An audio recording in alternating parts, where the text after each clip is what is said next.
anh ba anh hai đi làm rồi anh này xin tiền ba đi nhà nên chắc là chỉ thua luôn thì nói là cũng bảo một cái nhiên mà được thôi thứ tại anh ba để nói là gì cho anh hơn à người yêu yêu tiền người nhưng mà em đã lớn rồi yêu tiền cho lớn đấy nhưng mà em đã lớn rồi không thể giúp được nữa.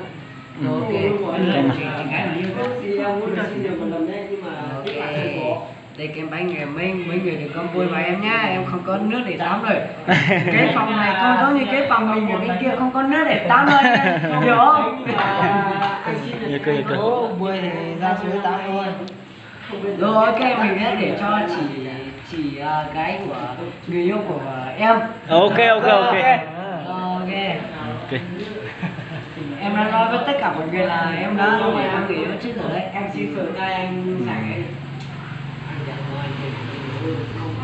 cái bánh này em thật là Tiến anh nhưng mà sẽ về vị trí Tiến ngồi uống rượu nên là mình có là dính trên chiếu Đưa anh nhé.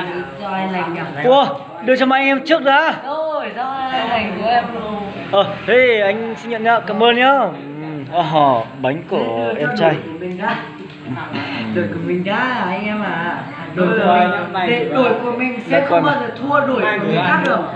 Ok đó. Ngọt quá. Đội của mình sẽ nhưng mà cái phổ cái này sẽ không đủ thì mình để nhưng mà anh thì anh cũng anh cũng nói chung là nếu là em nói thật là nếu không đủ thì anh em thông cảm cho em nhá. Mua kèn tỉ hả? Ôi cái đấy thì Quý em mua tiền gì nữa? không đủ, anh em cũng không ăn đâu mà. anh chuyển mấy một miếng thôi anh em uống rượu là cái này không ai ăn mà có lệ thôi Mua chồng lớn đi mà. Chồng xía là mình cứ chuyển cho anh em mình thôi. Bây giờ cứ tí Cái đem cứ cắt qua la xong rồi uống rượu rồi. Cô sao bảo có cắt cho tụi lúc thế tụi mình muốn nó non tông tâu có trời nhỉ bé rồi. Nếu cái bánh này sẽ thiếu, bây giờ em sẵn sàng đi mua bên kia. Chị chú rồi. Bây giờ không lấy uống rượu thôi.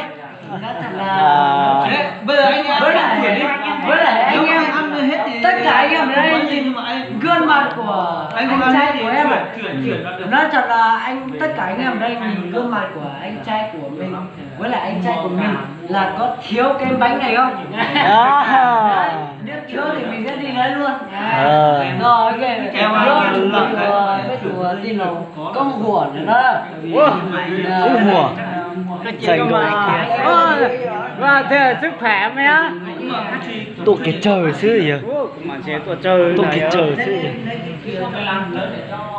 Rồi ok. Một đĩa là. Bây giờ là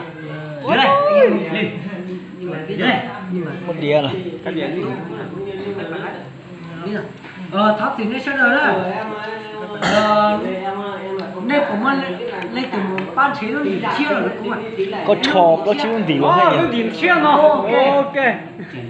Thắp thì nó sẽ rồi. Công buồn đấy nhỉ. Đây, chọc bánh vào đây ăn bánh này. Bây giờ anh em ăn bánh này. Đây. Ít người cho anh nhá. Quanh lấy còn thiếu Thắp thì nó sẽ rồi. Cô quay được TikTok rồi. Tình cảm sao hiểu. Tin là chính sách nhập về là xong rồi lo rồi chứ. Cuối người cũng biết là tin là chính sách nhập về lo. Tin. Của anh đấy. Xem mời anh. Ok. Của anh đấy. Xin mời anh nhá. Cũng mấy ở chi đâu nhỉ? Quay qua đây. ít tiền rồi không cho em cứ để đấy đi em cứ để đấy tí Cổ muôn tàu rồi. Thiếu mình sẽ đi mua cái khác. Rồi hồi trước là. Đứa ơi, con mua cái hộp có chia cho ó rồi mình mua. Anh em từ từ để cho chị cô bác chi vào đây để chi gì đã. Nhưng mà anh em vào vị trí đi Vào vị trí đi. Anh em vào vị trí chiến đấu. Anh em vào vị trí uống rượu đi. Anh em vào vị trí để chiến đấu. Này, vào vị trí. Tuy không ai ngồi biết rồi nhưng mà anh em người một nhà thì Lo là cũng non tệ là. được rồi. Thì anh em chủ yếu là cháu rồi nhờ. Vâng làm chém đi. Ôi, Ba mươi cô. Cô lòng chỉ lừa. Anh em bình tĩnh sẽ có người mà chả có muốn chờ luôn có tù luôn mà.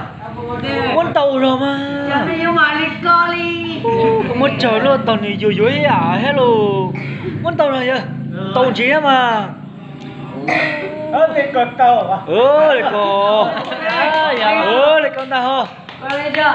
Nếu ai quay phim những ngày mai nhớ gửi video cho mình nhá. Ôi. Và mình tắt vòng nữa. Mình sẽ không bao giờ đụng tới cái mảng phí này nữa. Thật sự, bên nó có là một căn nó sồi rồi. Tất cả anh em của phòng studio đây mình sẽ làm nên tất cả nhá. Công ty cổ phần của Công ty cổ phần ý là chỉ một cổ phần là phải ý là hay tên lúc quả nó mùa mùa sẽ là phải của nó nhiều cổ phần tí xí.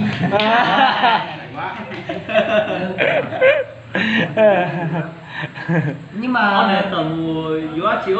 nhưng mà qua nào Thế thấy nhớ cổ rồi. chị cung cái loại đây cái bánh này là của Ồ, chị cung cho bánh lớn. nên Biết là rồi nhưng mà thôi được em cứ để đấy. Em cứ để đấy. Cứ ngồi để Gắn đấy. đẹp mà. Mình cứ vào vị trí ngồi uống rượu đi. mời cứ ăn rồi mời vị trí vào đi. Cái nào? Thế này, thì chị tao mừng sinh nhật người yêu thì người yêu phải hôn một cái má chứ. từ Đúng không? Để cô ấy cô rốt thôi đó. Còn anh em của em nữa. À. Đây là bác của anh là có ít bác ở đây. Ồ tí là rốt rồi. Rồi. Ra về vị trí ra ơi. Dương vào vị trí Dương ơi. Ôi em quay được anh vào vị trí đi. Về em sẽ mua cái khác. Dương vào vị trí đi Dương ơi. Rồi. Không à. Anh có ai tiền? Thôi là chừng bên này. Ok. Rồi anh chị. Lúc cái nóng. Rồi đưa bác. Ngồi chơi. Chị sao giờ? Như cái đấy là anh ba em bày nó rồi. Không cơ. Có đây nó nhưng mà Có gì không hả? Có mười cái gì rồi?